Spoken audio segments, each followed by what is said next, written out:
पिछले वाले वीडियो में हमने पूर्ण तरंग दृष्टिकारी के बारे में पढ़ा था। आज हम अर्ध तरंग दृष्टिकारी पीएन संधि डायोड के लिए इसकी आरेख की रचना और इसकी कार्यविधि को समझते हैं। ये 4 नंबर के हिसाब से पूछा जाता है और इस चैप्टर में ज़्यादा क्वेश्चन नहीं है, गिने चुने क्वेश्चन नहीं है, तो इनको जहाँ तक हो सके पूरे कर लेना। सबसे पहले हम समझते हैं कि अर्ध तरंग दृष्टिकारी में होता क्या है। अर्ध तरंग दृष्टिकारी का जो विद्युत आरेख, जो परिपथ आरेख होता है, उसमें सिर्फ पीएन संधि डायोड का एक का ही उपयोग किया जाता है। अब इसमें एक डायग्राम से समझते हैं कि एक्चुअल में इसकी कार्यविधि होती कैसे है, या इसमें जो होने वाली जो प्रक्रिया होती है उसमें मान कैसे निकलता है। एक्चुअल में अर्ध तरंग दृष्टिकारी में जो प्रत्यावर्ती धारा का जो मान होगा, जो दृष्टि धारा में जब परिवर्तन होता है तो इसमें जो धारा होती है वो रुक रुक कर प्राप्त होती है। पहले एक प्राप्त हो जाएगी, या समझ लें कि पहले एक बार में जब इसका मान प्रथम प्राप्त होता है जो अग्र अभिनति में होता है, पहले हम इसको प्राप्त कर लेते हैं तथा जब ये पश्च अभिनति में जब इसकी क्रिया जाती है, जो आधा चक्र जो फ्लो होता है, तब इसमें हम धारा का मान प्राप्त नहीं कर पाते हैं। जिससे कि क्या होता है कि एक निश्चित समय के बाद धारा का मान मिलना बंद हो जाता है। फिर हम अगर आधे चक्र को पुनः प्रदर्शित करते हैं या पुनः उसी चक्र को दर्शाते हैं तो वापस अग्र अभिनति में जाती है, जिससे हमें धारा का मान प्राप्त हो जाता है। अब इसकी कार्यविधि से इसको समझते हैं कैसे है। अब देखते हैं, इसमें भी अन्योन्य प्रेरण की क्रिया होगी।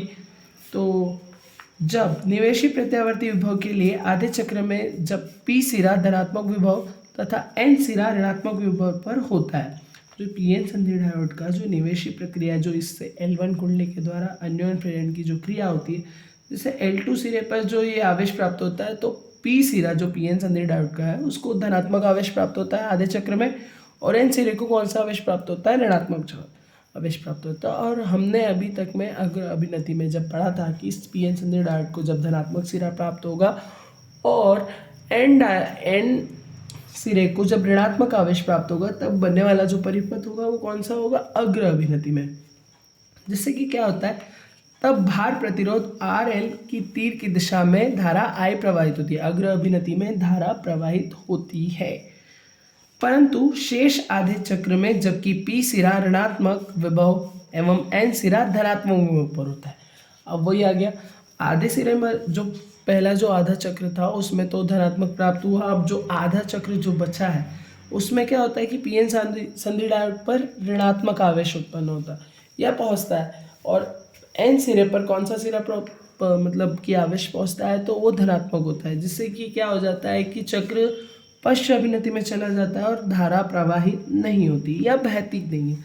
तो इसमें वो लिखा है कि भार प्रतिरोध RL में धारा नहीं बहती, अतः निर्गत विभव प्राप्त नहीं होता। यह क्रम लगातार चलता रहता है, अर्थात एक ही दिशा में रुक रुक कर एकांतर क्रम में प्रवाहित धारा एकांतर क्रम में प्रवाहित होती है।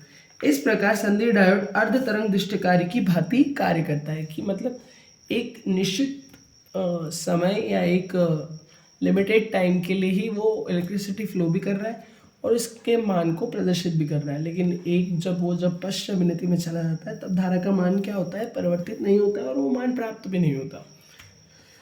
इसको अगर हम डायग्राम से समझे तो कैसे दिखता है कि ये है हमारा प्रत्यावर्ती धारा के लिए मान जो पाई से हुआ, फिर 1 0 1 0, जिसको हम शुरू से समझते आ रहे हैं। इसमें क्या होता है कि एक ही दिशा में धारा का मान प्राप्त होता है। जब वो पश्च अभिनति में जाता है तब तो वो शून्य हो जाता है, लेकिन यहाँ पर क्या हो जाता है कि मान प्रदर्शित हो ही नहीं रहा है, क्योंकि यहाँ जो डायोड है वो क्या है कि एक ही परिपथ में प्राप्त है।